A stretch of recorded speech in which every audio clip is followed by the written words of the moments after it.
Subscribe to KC Trichy YouTube channel. Like, share and comment.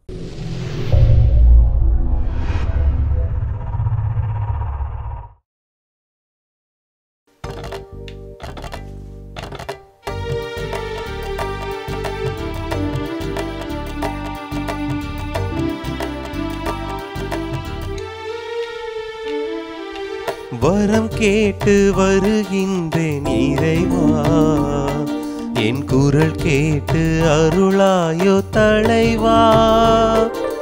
வரம் கேட்டு வருகின்றேன் இறைவா, என் குரல் கேட்டு அருளாயோ தலைவா.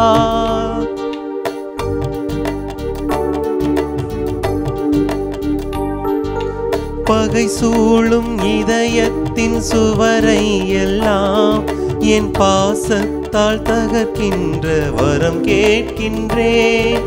பகை சூழும் இதயத்தின் சுவரை எல்லாம் என் பாசத்தால் தகர்க்கின்ற வரம் கேட்கின்றேன். புகை சூழ்ந்து இருள் வாழும் மனதில் எல்லாம், புகை சூழ்ந்து இருள் வாழும் மனதில் எல்லாம் உன் பெயர் சொல்லி ஒளியேற்ற உன்னை கேட்கின்றேன். வரம் கேட்டு வருகின்றேன் இறைவா, என் குரல் கேட்டு அருளாயோ தலைவா.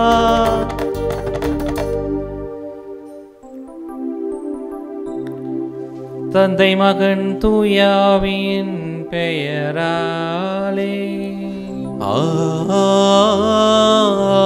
ஆமென். நம் ஆண்டவராகிய இயேசு கிறிஸ்துவின் அருளும் கடவுளின் அன்பும் தூயாவின் தோழமையும் உங்கள் அனைவரோடும் இருப்பதாக. உம் ஆன்மாவோடும் இருப்பதாக. எல்லாம் வல்ல இறைவனிடமும் சகோதர சகோதரிகளே, உங்களிடமும் நான் பாவி என ஏற்றுக்கொள்கிறேன்.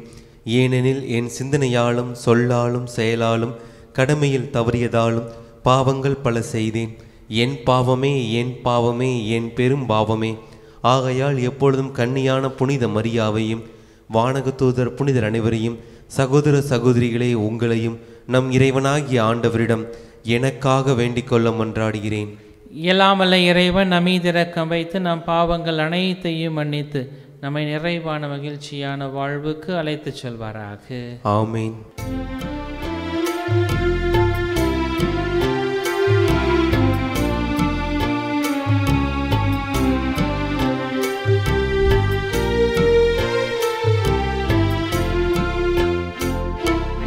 ஆண்டவரே இரக்கமாயிரும், ஆண்டவரே இரக்கமாயிரும். கிறிஸ்துவே இரக்கமாயிரும்,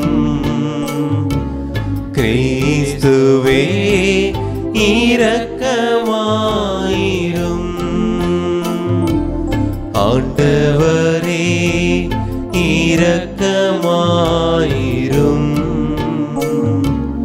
ஆண்டவரே இரக்கமாயிரும்.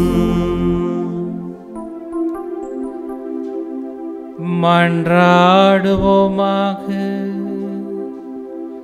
இறைவா, துறவு மடத்து தலைவரான புனித பெனடிக்டை இறை பணியை கற்றுத்தரும் தலை சிறந்த ஆசிரியராக ஏற்படுத்தினீரே. ஆதலால் நாங்கள் எதையும் உமது அன்புக்கு மேலாக கருதாமல் உம் கட்டளைகள் காட்டும் வழியில் பரந்த உள்ளத்துடன் விரைந்து செல்ல அருள் புரிவீராக. உம்மோடு தூயாவியானவரின் ஒன்றிப்பில் இறைவனாய் என்றென்றும் வாழ்ந்து ஆட்சி செய்கின்ற அவர் வழியாக உம்மை மன்றாடுகின்றோம்.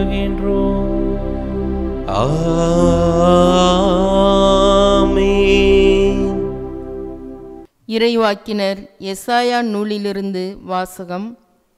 அதிகாரம் 1. இறை வார்த்தைகள் 11 முதல் 17 முடிய. எண்ணற்ற உங்கள் பலிகள் எனக்கு எதற்கு என்கிறார் ஆண்டவர். ஆட்டுக்கிடாய்களின் எரிபலிகளும் கொழுத்த விலங்குகளின் கொழுப்பும் எனக்கு போதும் என்றாகிவிட்டன. காளைகள், ஆட்டுக்குட்டிகள், வெள்ளாட்டுக்கிடாய்கள் இவற்றின் இரத்தத்திலும் எனக்கு நாட்டமில்லை. நீங்கள் என்னை வழிபட என் திருமுன் வரும்போது இவற்றையெல்லாம் கொண்டு வந்து என் கோவில் முற்றத்தை மிதிக்க வேண்டும் என்று கேட்டது யார்? இனி காணிக்கைகளை வீணாக கொண்டு வர வேண்டாம். நீங்கள் காட்டும் தூபம் எனக்கு அருவருப்பையே தருகின்றது. நீங்கள் ஒழுங்கீனமாக கொண்டாடும் அமாவாசை, ஓய்வு நாள் வழிபாட்டு கூட்டங்களை நான் சகிக்க மாட்டேன். உங்கள் அமாவாசை திருவிழா கூட்டங்களையும் என் உள்ளம் வெறுக்கின்றது. அவை என்மேல் விழுந்த சுமையாயின. அவற்றை சுமந்து சோர்ந்து போனேன். என்னை நோக்கி உங்கள் கைகளை நீங்கள் உயர்த்தும்போது பாராமுகத்தினனாய் நான் இருப்பேன். நீங்கள் தொடர்ந்து மன்றாடினாலும் நான் செவி கொடுப்பது இல்லை. உங்கள் கைகளோ இரத்தக்கரையால் நிறைந்திருக்கின்றன. உங்களை கழுவி தூய்மைப்படுத்துங்கள். உங்கள் தீச்செயல்களை என் திருமுன் இருந்து அகற்றுங்கள். தீமை செய்தலை விட்டொழியுங்கள். நன்மை செய்ய கற்றுக்கொள்ளுங்கள். நீதியை நாடி தேடுங்கள். ஒடுக்கப்பட்டோருக்கு உதவி செய்யுங்கள். திக்கற்றோருக்கு நீதி வழங்குங்கள். கைம்பெண்ணுக்காக வழக்காடுங்கள். ஆண்டவரின் அருள்வாக்கு. இறைவனுக்கு நன்றி.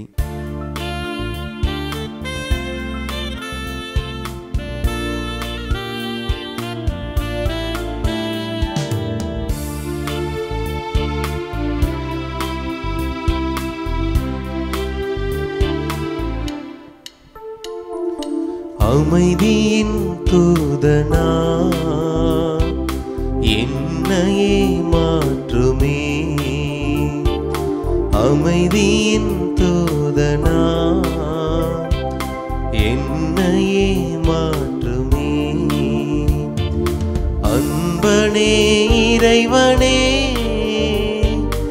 என்னிலே வாருமே. அமைதியின் தூதனா என்னையே மாற்றுமே.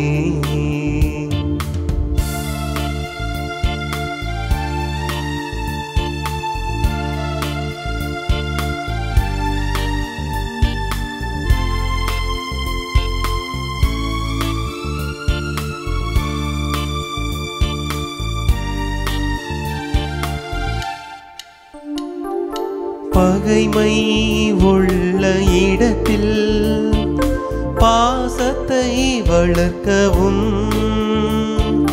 பகைமை உள்ள இடத்தில் பாசத்தை வளர்க்கவும். வேதனை நிறைந்த மனதில் மன்னிப்பு வழங்கவும். வேதனை நிறைந்த மனதில் மன்னிப்பு வழங்கவும். கலக்கம் அடையும் வாழ்வில் நம்பிக்கை ஊட்டவும். அமைதியின் தூதனா என்னையே மாற்றுமே.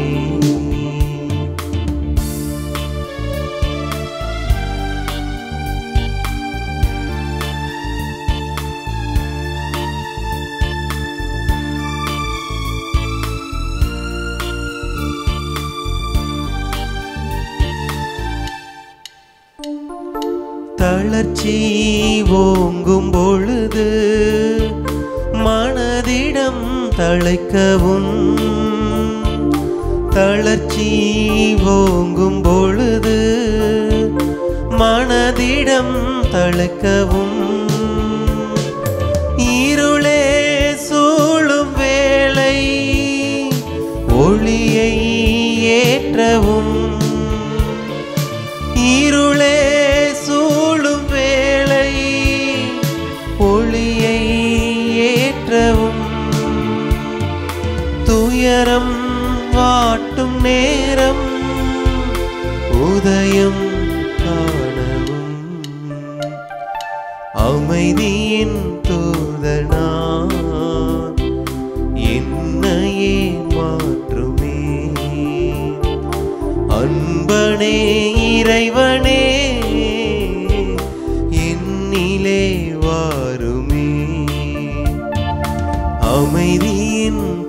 தூதனா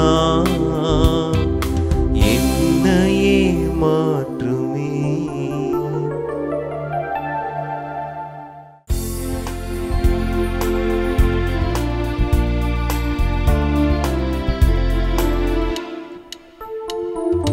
அல்லேலூயா அல்லேலூயா அல்லேலூயா அல்லேலூயா அல்லேலூயா அல்லேலூயா அல்லேலூயா அல்லேலூயா. நீதியின் பொருட்டு துன்புறுத்தப்படுவோ பேறு பெற்றோ, ஏனெனில் விண்ணரசு அவர்களுக்குரியது. அல்லேலூயா அல்லேலூயா அல்லேலூயா அல்லேலூயா அல்லேலூயா. ஆண்டவர் உங்களோடு இருப்பாராக. உம் ஆன்மாவோடும் இருப்பாராக. மத்தேயு எழுதின செய்தியிலிருந்து வாசகம். ஆண்டவரே மாட்சி உமக்கே. அதிகாரம் 10 இறைவசனங்கள் 34 முதல் அதிகாரம் 11 இறைவசனங்கள் 1 வரை. அக்காலத்தில் இயேசு தம் சீடர்களை நோக்கி கூறியது, நான் உலகிற்கு அமைதி கொணர வந்தேன் என எண்ண வேண்டாம். அமைதியை அல்ல, வாளையே கொணர வந்தேன். தந்தைக்கு எதிராக மகனையும், தாய்க்கு எதிராக மகளையும், மாமியாருக்கு எதிராக மருமகளையும் நான் பிரிக்க வந்தேன். ஒருவருடைய பகைவர் அவரது வீட்டில் உள்ளவரே ஆவார். என்னை விட தம் தந்தையிடமோ தாயிடமோ மிகுந்த அன்பு கொண்டுள்ளோர் என்னுடையோர் என கருதப்பட தகுதியற்றோர். என்னை விட தம் மகனிடமோ மகளிடமோ மிகுதியாய் அன்பு கொண்டுள்ளோர் என்னுடையோர் என கருதப்பட தகுதியற்றோர். தம் சிலுவையை சுமக்காமல் என்னை பின்பற்ற வருவோர் என்னுடையோர் என கருதப்பட தகுதியற்றோர். தம் உயிரை காக்க விரும்புவோர் அதை இழந்து விடுவர். என் பொருட்டு தம் உயிரை இழப்பவரோ அதை காத்து கொள்வர். உங்களை ஏற்றுக்கொள்பவர் என்னை ஏற்றுக்கொள்கிறார். என்னை ஏற்றுக்கொள்பவரோ என்னை அனுப்பியவரையே ஏற்றுக்கொள்கிறார். இறைவாக்கினர் ஒருவரை அவர் இறைவாக்கினர் என்பதால் ஏற்றுக்கொள்பவர் இறைவாக்கினர்களுக்குரிய கைமாறு பெறுவார். நேர்மையாளர் ஒருவரை அவர் நேர்மையாளர் என்பதால் ஏற்றுக்கொள்பவர் நேர்மையாளருக்குரிய கைமாறு பெறுவார். இச்சிறியோருள் ஒருவருக்கு அவர் என் சீடர் என்பதால் ஒரு கிண்ணம் குளிர்ந்த நீராவது கொடுப்பவருக்கு தம் கைமாறு பெறாமல் போகார் என உறுதியாக உங்களுக்கு சொல்கிறேன். இயேசு தம் 12 சீடருக்கும் அறிவுரை கொடுத்த முடிந்ததும் பக்கத்து ஊர்களில் கற்பிக்கவும் நற்செய்தியை அறிவிக்கவும் அவ்விடம் விட்டு அகன்றார்.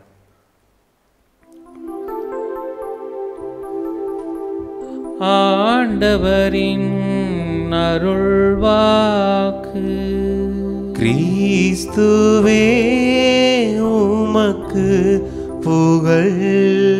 கிறிஸ்துவுக்குள் எனக்கு மிகவும் பிரியமான அன்பு சகோதர சகோதரிகளே, விவிலியத்தை வாசிப்பது நாம் கடவுளோடு உரையாடக்கூடிய ஒரு நிகழ்வு. நாம் விவிலியத்தை வாசிக்கிறோம் என்றால் விவிலியத்தில் சொல்லப்படக்கூடிய செய்திகளை எல்லாம் கடவுளோடு பேசக்கூடிய ஒரு உரையாடலாக நாம் மேற்கொள்ளக்கூடியவராக இருக்க வேண்டும். அந்த நெருக்கமான ஒரு உரையாடல் விவிலியத்தை வாசிப்பதன் வழியாக பேசும் கடவுளை கேட்க தூண்டக்கூடியதாக இருக்கிறது.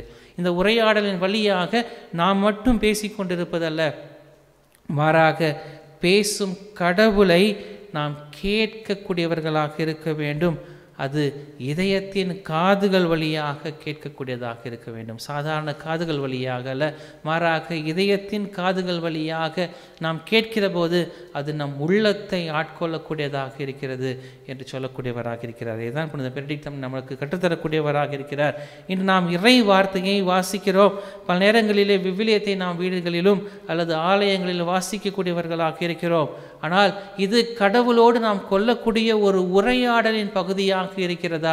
அப்படி உரையாடலின் பகுதியாக இருக்கிற போது அது நம்முடைய இதயத்தின் காதுகளால் கடவுளுடைய உரையாடலை நாம் கேட்கக்கூடிய ஒரு நெருக்கமான ஒரு உறவிற்கு நாம் செல்லக்கூடியவர்களாக இருக்கிறோமா என்கிற சிந்தனையை தான் இரண்டாவது சிந்தனையாக புனித பெனடிக்ட் நமக்கு கற்றுத்தரக்கூடியவராக இருக்கிறார். நம் இதயத்தின் காதுகள் வழியாக நாம் கேட்கக்கூடியவர்களாக இருக்க வேண்டும். மூன்றாவதாக அவர் தன்னுடைய துறவிகளுக்கு பல முறை பல நிலைகளில் பல சட்டங்கள் வழியாக அந்த துறவிகளுக்கு சொல்லிக் கொடுத்த மூன்றாவது பாடம், நிதானமாக செயல்படுங்கள். எந்த காரியத்தையும் அவசரப்பட்டு செயல்படுத்தாது, எல்லாவற்றிலும் நிதானமாக இருப்பதற்கு, மிதமாக செயல்படுவதற்கு நாம் கற்றுக்கொள்ளக்கூடியவர்களாக இருக்க வேண்டும் என்று சொல்லி தன்னுடைய துறவிகளுக்கு அவர் கற்றுத்தரக்கூடியவராக இருக்கிறார். பல நேரங்களிலே நம்முடைய வாழ்வில் நிதானத்தை பல நேரங்களில் இழந்துவிடக்கூடிய சூழ்நிலையில் நாம் தள்ளப்படக்கூடியவராக இருக்கிறோம். எல்லாவற்றிலும் சமநிலையில் இருக்கக்கூடிய ஒரு வாழ்வை புனித பெனடிக்ட் தன்னுடைய சட்டத்தின் வழியாக, அவருடைய வாழ்வின் வழியாக அந்த துறவிகளுக்கு கற்றுத்தரக்கூடியவராக இருக்கிறார். பொறுமையோடு செயல்படக்கூடியவர்களாக இருக்க வேண்டும். பல நேரங்களிலே அவர் தன்னுடைய நூலிலே அழகான ஒரு நிகழ்வை அவர் சுட்டி காட்டக்கூடியவராக இருக்கிறார். இன்று நான் பொறாமைப்படுகிறேன் என்றால், ஒருவர் மீது நான் பொறாமைப்படுவது அந்த பொறாமையின் வழியாக அவருடைய செயல்பாட்டை கண்டு நான் பொறாமைப்படக்கூடியவனாக இருக்கிறேன். இதிலே நான் பொறாமைப்படுகிற போது இதனால் எனக்கு போட்டி மனப்பான்மை, பிறரோடு நாம் ஒப்பிட்டு பார்த்தல், இப்படி நம்முடைய நிதானத்தை நாம் இழந்து பல சிந்தனைகளில், தீய சிந்தனைகளை நாம் நமக்குள் உள்வாங்கக்கூடியவர்களாக இருக்கிறோம். அப்படி அல்ல, மாறாக இந்த பொறாமை என்று சொல்லப்படக்கூடியவற்றை நாம் தவிர்த்து நிதானத்தோடு ஒவ்வொரு காரியத்தையும் கடவுளோடு உரையாடி அந்த நிதானத்தோடு செயல்படக்கூடியவர்களாக இருக்க வேண்டும். நிதானமான ஒரு வாழ்வை நாம் கற்றுக்கொள்ள வேண்டும். எப்போதுமே நாம் நிதானத்தோடு செயல்படுகிற போது கடவுள் நமக்கு எப்போதும் துணையாக இருக்கக்கூடியவராக இருப்பார் என்கின்ற இந்த மூன்றாவது கருத்தையும் அவர் நமக்கு கற்றுத்தரக்கூடியவராக இருக்கிறார். ஜெபம் என்பது மிகவும் முக்கியமானது. அந்த ஜெபத்தின் வழியாக கடவுளோடு உரையாடக்கூடியவர்களாக இருக்கிறோம். நாம் உரையாடுகிற போது இதயத்தின் காதுகளால் நாம் கேட்கக்கூடியவர்களாக இருக்க வேண்டும். அப்படி நாம் இதயத்தின் காதுகளாக நாம் கேட்கிற போது நாம் ஒரு நிதானத்தில் செயல்படக்கூடிய மனிதர்களாக வாழக்கூடியவர்களாக இருக்கிறோம் என்பதை தான் புனித பெனடிக்ட் தன்னுடைய வாழ்வின் வழியாக அவர் நமக்கு கற்றுத்தரக்கூடியவராக இருக்கிறார். இதுதான் இன்றைய முதல் வாசகத்திலே எசாயா அழகாக நமக்கு சொல்லக்கூடியவராக இருக்கிறார். எசாயாவினுடைய நூலிலே சோரோப், கோரத் என்று சொல்லப்படக்கூடிய நகரங்கள் கடவுளுக்கு எதிராக செயல்படக்கூடியவர்களாக இருக்கிறார்கள். கடவுளுடைய குரலுக்கு செவி சாய்க்கக்கூடியவர் கூடாத ஒரு சூழ்நிலையில் இருக்கக்கூடியவர்களாக இருக்கிறார்கள். அப்போது எசாயா இந்த மக்களுக்கு சொல்லக்கூடியவராக இருக்கிறார், உங்கள் தீ செயல்களை என் கண் முன் நின்று அகற்றுங்கள், உங்களுடைய செயல்பாடுகளில் இருந்து அகற்றுங்கள், உங்களை கழுவி தூய்மைப்படுத்தி கொள்ளுங்கள் என்று சொல்லக்கூடியவராக இருக்கிறார். அப்படி சொல்கிற போது எதற்காக நாம் நம்மை கழுவி தூய்மையாக்கி கொள்ள வேண்டும், எந்த கடவுளுடைய செயல்பாடுகளை நாம் எதற்காக செய்ய வேண்டும் என்று சொல்லி அவர் தொடர்ந்து சொல்கிற போது, தீமை செய்வதை விட்டுவிடுவதற்கும், நன்மை செய்ய கற்றுக்கொள்வதற்கும், நீதியை நாடுவதற்கும், ஒடுக்கப்பட்டோருக்கு உதவி செய்வதற்கும், திக்கட்டவர்களுக்கு நாம் நின்று தேவையானவற்றை செய்வதற்கும் கடவுள் நாம் தீயவற்றை விலக்கி நன்மையானதை என்றும் செய்யக்கூடியவர்களாக இருக்க வேண்டும் என்பதை நமக்கு கற்றுத்தரக்கூடியவராக இருக்கிறார் என்று சொல்லி இந்த முதல் வாசகத்தில் எசாயா அழகாக சொல்லக்கூடியவராக இருக்கிறார். இன்றைய நற்செய்தி பகுதியிலே மத்தேயு நற்செய்தியாளர் 10வது அதிகாரத்தை நாம் வாசிக்க கேட்கிறோம். இயேசுவினுடைய ஒரு குருத்துவ மறையுரையாக இந்த 10வது அதிகாரம் செயல்படக்கூடியதாக இருக்கிறது. மேத்யூ ஹென்றி என்று சொல்லப்படக்கூடியவர் இந்த 10வது அதிகாரத்தை இயேசுவினுடைய குருத்துவ மறையுரை என்று சொல்லக்கூடியவராக இருக்கிறார். காரணம், இயேசு பல்வேறு விதமான அறிவுரைகளை தன்னுடைய சீடர்களுக்கு அவர் சொல்லக்கூடியவர்களாக இருக்கிறார்.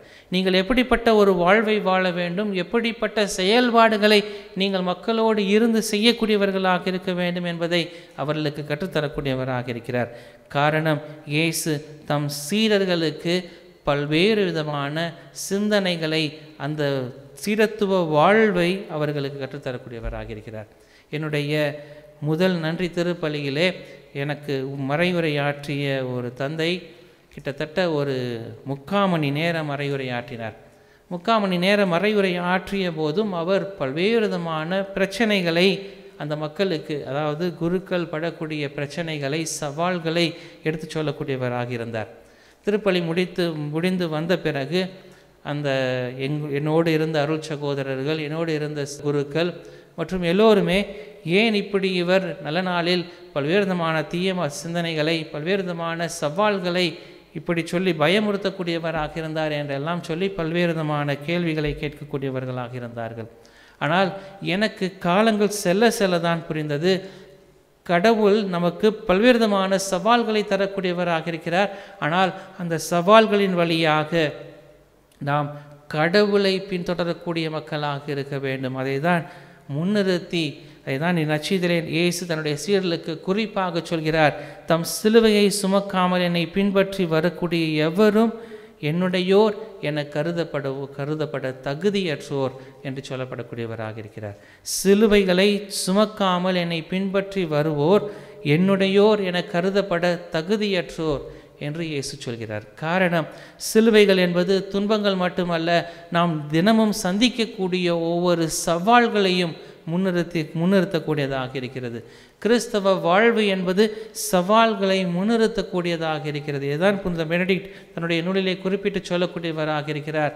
துன்பங்கள் நம்முடைய வாழ்வை எப்போதும் இருந்து கொண்டிருக்கும். ஆனால் அந்த துன்பங்களில் கடவுள் எப்போதும் துணையாக இருக்கக்கூடியவராக இருக்கிறார் என்று சொல்கிறார்.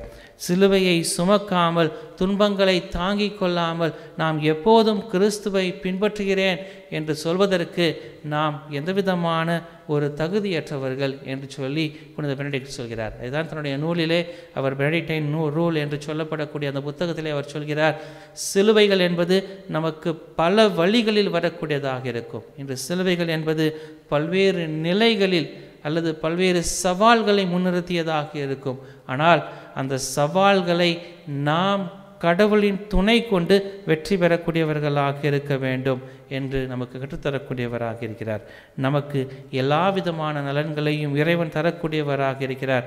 இந்த உலகத்திற்கு பல்வேறு விதமான சிந்தனைகளை, அமைதியை நான் தர வந்தேன் என்று சொன்ன இயேசு நமக்கு சிலுவையையும் நீங்கள் தாங்கிக் கொண்டு என்னை பின்பற்ற வேண்டும் என்று சொல்லக்கூடியவராக இருக்கிறார் என்றால், நாம் ஒவ்வொருவரும் கடவுளை பின்பற்றக்கூடிய மக்களாக, கடவுளின் பிள்ளைகளாக நாம் வளர வேண்டும் என்பதை தான் இயேசு இன்று நமக்கு கற்றுத்தருகிறார்.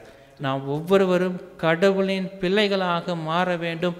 கடவுளின் பிள்ளைகளாக மாறுவதற்கு நாம் ஜபத்தை முன்னிறுத்தி, கடவுளின் உரையாடல் வழியாக அவருடைய மனதின் உரையாடலை நம்முடைய காதுகளில், இதயத்தின் காதுகளில் செவி சாய்த்து நாம் நிதானத்தோடு செயல்படுகிற போது எல்லா விதமான துன்பங்களும் வேதனைகளும் மறைந்துவிடும். கடவுள் நமக்கு எப்போதும் துணையாக இருக்கக்கூடியவராக இருப்பார். கடவுள் நம்மை எப்போதும் வழிநடத்தக்கூடியவராக இருப்பார். புனித பெனடிக்டின் பரிந்துரை நாம் ஒவ்வொருடைய குடும்பங்களையும் நிறைவாக ஆசீர்வதித்து, நாம் கடவுளை பின்பற்றும் மக்களாக, எல்லா நிலைகளிலும் கடவுளோடு தொடர்ந்து பயணிக்கும் மக்களாக வாழ வளர இத்திருப்பலிகளே சிறப்பாக ஜெபிப்போம். ஆமென்.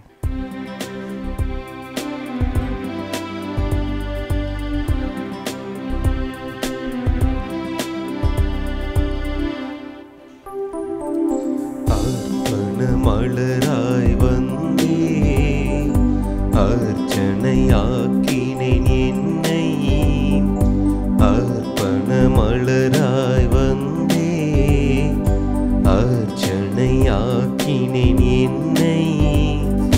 மனமில்லாத மலரானாலும், இதழ் வாடியே போனாலும், மனமில்லாத மலரானாலும், இதழ் வாடியே போனாலும், வேள்வியில் சேர்த்து கொள்வார், அந்த ஜோதியில் நிறைவு கொள்வேன்.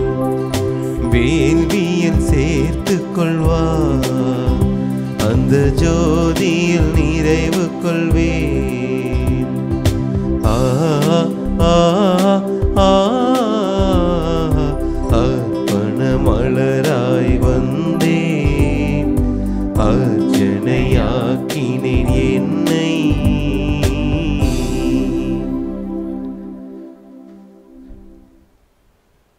சகோதர சகோதரிகளே, உங்களோடதும் என்னுடையதுமான இப்பலி எல்லாமல்ல தந்தையாகிய இறைவனுக்கு ஏற்றதாகும்படி செபியுங்கள். ஆண்டவர் தமது பெயரின் புகழ்ச்சிக்காகவும் மாட்சிக்காகவும் நமது நன்மைக்காகவும் புனித திரு அவை அனைத்தின் நலனுக்காகவும் உமது கையில் இருந்து இப்பலியை ஏற்றுக்கொள்வாராக.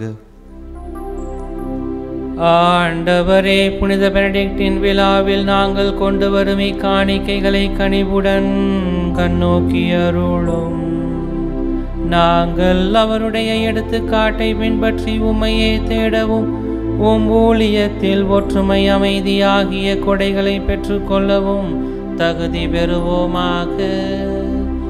எங்கள் ஆண்டவராகிய இயேசு கிறிஸ்து வழியாக உம்மை மன்றாடுகின்றோம்.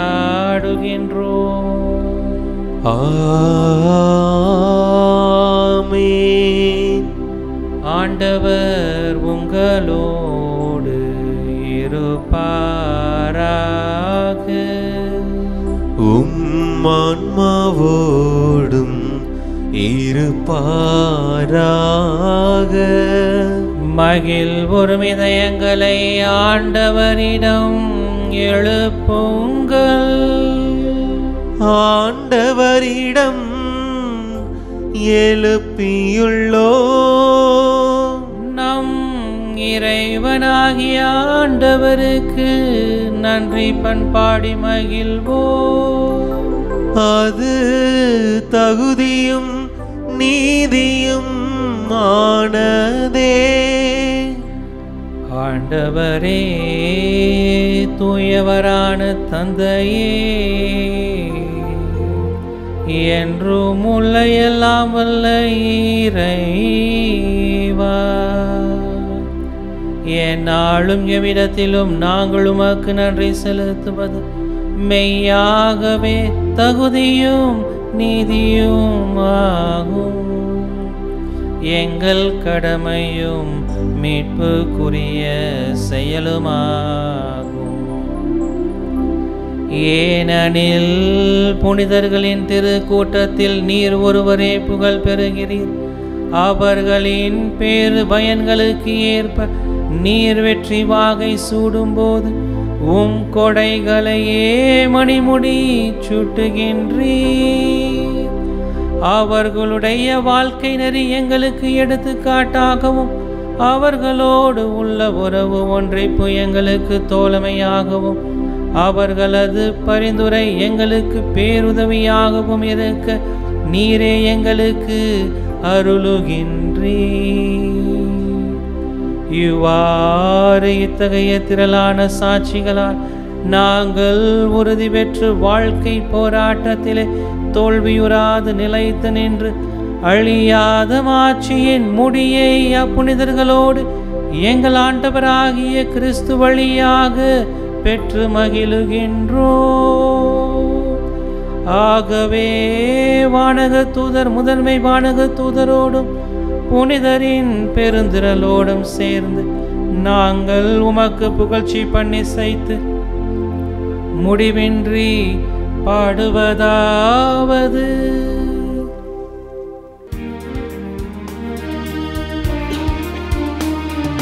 தூயவர் தூயவர் தூயவர் வான்படைகளின் கடவுளமாண்டவர்.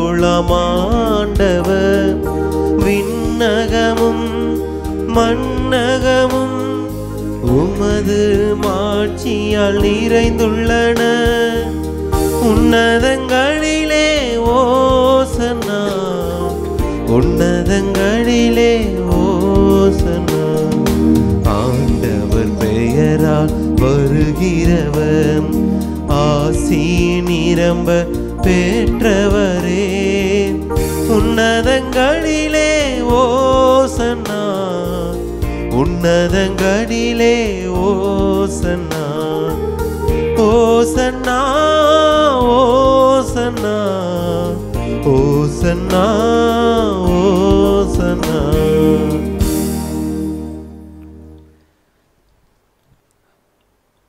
ஆண்டவரே, நீர் மெய்யாகவே தூயவர், தூய்மை அனைத்திற்கும் ஊற்று. ஆகவே உம்முடைய தூய ஆவியை பொழிந்து இக்காணிக்கைகளை தூய்மைப்படுத்த வேண்டும் என உம்மை தாழ்மையாய் வேண்டுகின்றோம். இவ்வாறு எங்கள் ஆண்டவர் இயேசு கிறிஸ்துவின் உடலும் இரத்தமுமாகி எங்களுக்கு இவை மாறுவனவாக. அவர் பாடுபட உளம் கனிந்து தம்மை கையளித்த போது அப்பத்தை எடுத்து நன்றி செலுத்தி அதை பிட்டு தம் சீடர்களுக்கு அளித்து அவர் கூறியதாவது: அனைவரும் இதிலிருந்து பெற்று உண்ணுங்கள், ஏனெனில் இது உங்களுக்காக கையளிக்கப்படும் என் உடல்.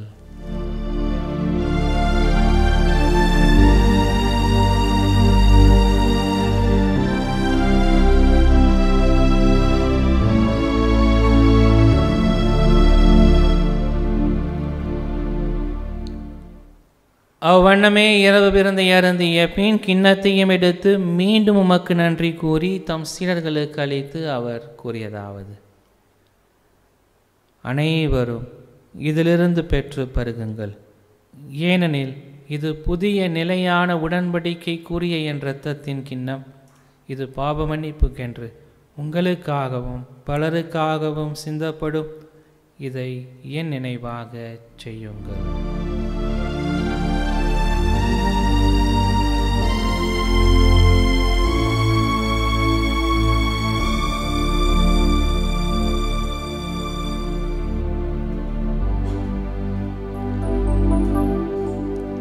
நம்பிக்கையின் மறைபொருள். ஆண்டவரே, நீர் வருமளவும் உமது இறப்பினை அறிக்கையிடுகின்றோ, உமது உயிர்ப்பினையும் எடுத்துரைக்கின்றோ. ஆகவே ஆண்டவரே, நாங்கள் கிறிஸ்துவின் இறப்பினையும் உயிர்ப்பினையும் நினைவு கூர்ந்து வாழ்வு தரும் அப்பத்தையும் மீட்பளிக்கும் கிண்ணத்தையும் உமக்கு ஒப்புக் கொடுக்கின்றோம். உம் திருமுன் நின்று ஊழியம் புரிய தகுந்தவளை என எங்களை ஏற்றுக்கொண்டீர். எனவே உமக்கு நன்றி செலுத்துகின்றோம். மேலும் கிறிஸ்துவின் உடலிலும் இரத்தத்திலும் பங்கு கொள்ளும் எங்களை தூய ஆவியானவர் ஒன்று சேர்க்க வேண்டுமென உம்மை தாழ்மையுடன் மன்றாடுகின்றோம். இறைவா, உலகெங்கும் பரவிருக்கும் அது திரு அவையை சிறப்பாக எங்களுடைய திரு தந்தை பிரான்சிஸ், எங்கள் ஆயர் ஆரோக்கியராஜ், ஏனைய ஆயர்கள், திரு பணியாளர்கள், துறவியர், பொதுநிலையினர், உமக்கு சொந்தமான மக்கள் ஆகிய அனைவரையும் அன்பிலும் விசுவாசத்திலும் உறுதி பெறச் செய்திருளும். இங்கு கூடியிருக்கும் எங்கள் ஒவ்வொருவரையும் உம்முடைய அன்பின் நிறைவை அடைய செய்திருளும். மேலும் உயிர்த்தெழுவோம் என்கின்ற எதிர்நோக்கோடு துவில் கொள்ளும் எங்கள் சகோதர சகோதரிகளையும் இறந்தோர் அனைவரையும் இரக்கத்துடன் நினைவு கூர்ந்து உமது திருமுக ஒளியினுள் ஏற்றருளும். எங்கள் அனைவர் மீதும் இரக்கமாயிரும்.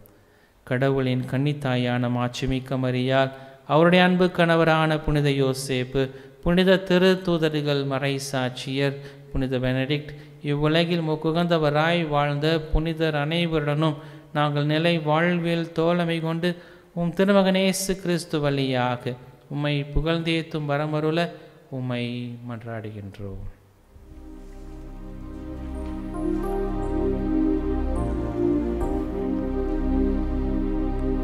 இவர் வழியாக இவரோடு இவரில் எல்லாம் வல்ல இறைவனாகிய தந்தையே, தூய ஆவியாரின் ஒன்றிப்பில் எல்லா புகழும் மாட்சியும் என்றென்றும் உமக்கு உரியதே. ஆமென், ஆமென், ஆமென்.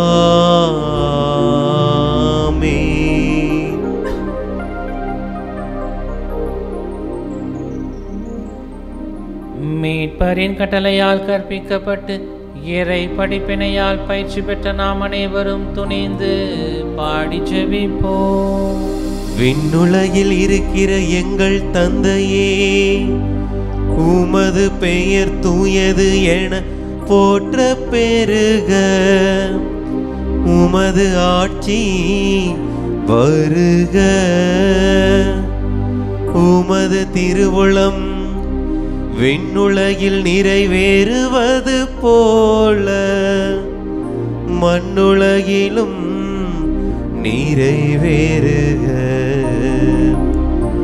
எங்கள் அன்றாட உணவை இன்று எங்களுக்கு தாரும். எங்களுக்கு எதிராக குற்றம் செய்வோரை நாங்கள் மன்னிப்பது போல எங்கள் குற்றங்களை மன்னியும். எங்களை சோதனைக்கு உட்படுத்தாதேயும், தீமையிலிருந்து எங்களை விடுவித்தருளும். ஆண்டவரே, தீமைகள் அனைத்திலும் இருந்தும் எங்களை விடுவித்து எங்கள் வாழ்நாளில் அமைதியை கருளுமை மன்றாடுகின்றோம். உமது இரக்கத்தின் உதவியால் நாங்கள் பாவங்கள் அனைத்திலும் இருந்தும் எப்போதும் விடுதலை பெற்று யாதொரு கலக்கமின்றி நலமாயிருப்போமாக.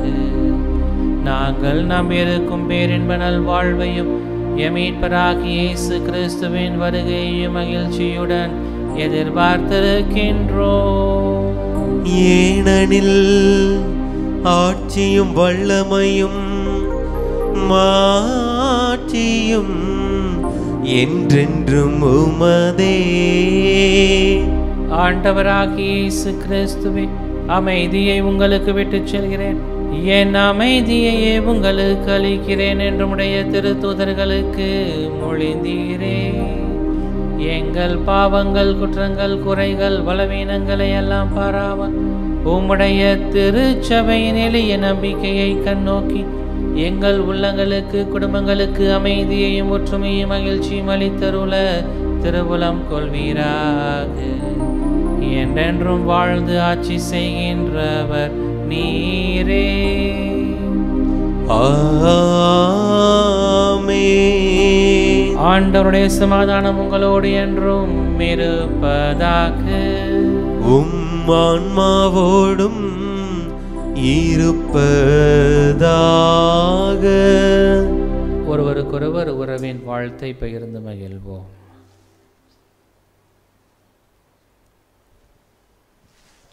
உலகின் பாவங்களை போக்கும் இறைவனின் செம்மறியே, எங்கள் மேல் இரக்கமாயிரம். உலகின் பாவங்களை போக்கும் இறைவனின் செம்மறியே, எங்கள் மேல் இரக்கமாயிரம்.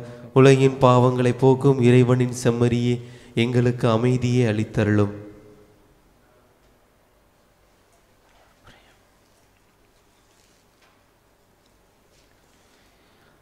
இதோ இறைவனின் செம்மறி, இவரே உலகின் பாவங்களை போக்குகிறவர். இந்த செம்மறியின் விருந்துக்கு அழைக்க பெற்ற நாம் அனைவரும் பேறு பெற்றோர். ஆண்டவரே, நீர் என் இல்லத்தில் எழுந்தருள நான் தகுதியற்றவன்.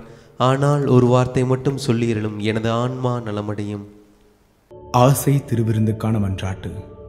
ஆண்டவரே, நீர் என் இல்லத்தில் எழுந்தருள நான் தகுதியற்றவன்.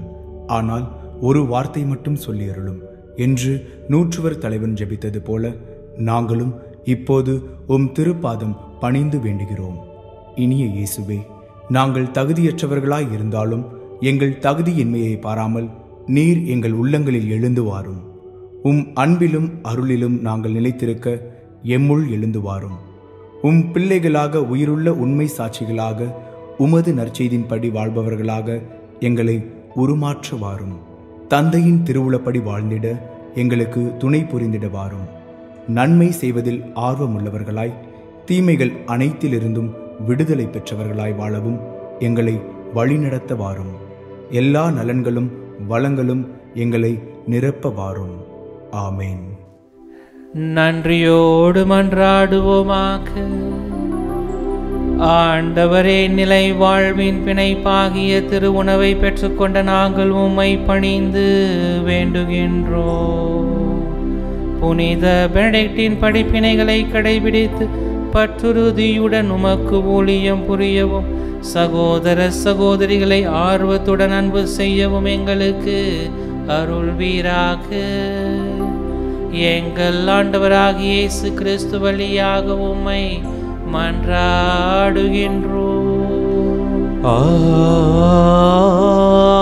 ஆமென். ஆண்டவர் உங்களோடு இருப்பாராக. ஆன்மாவோடும் இருப்பாராக. எல்லாம் வல்ல இறைவன் தந்தை மகன் தூயாவி நாம் அனைவரையும் நிறைவாக ஆசீர்வதித்து வழி நடத்துவாராக. ஆமென். பற்றுறுதியுடன் உமக்கு ஊழியம் புரியும் மக்களாக வாழ சென்று வாழுவோம். திருப்பலி நிறைவுற்றது. இறைவனுக்கு நன்றி.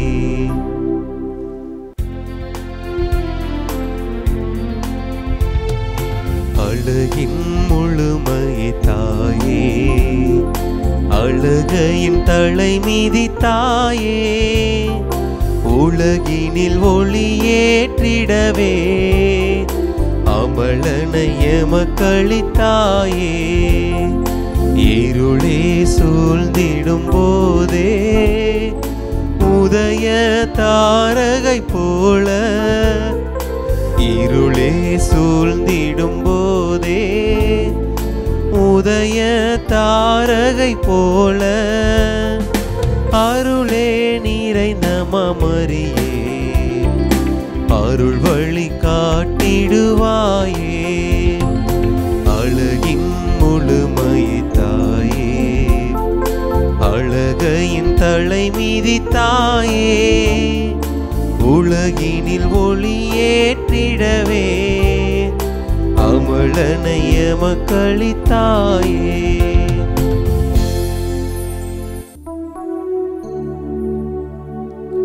நிலையான புகழுக்குரிய தூய இறை நன்மைக்கு எல்லா காலமும் ஆராதனையும் புகழும் போற்றியும் ஆட்சியும் உண்டாவ கடவது. தந்தை மகன் தூய ஆவியின் பெயராலே ஆமேன். Subscribe to KC Trichy YouTube channel. Like, share and comment.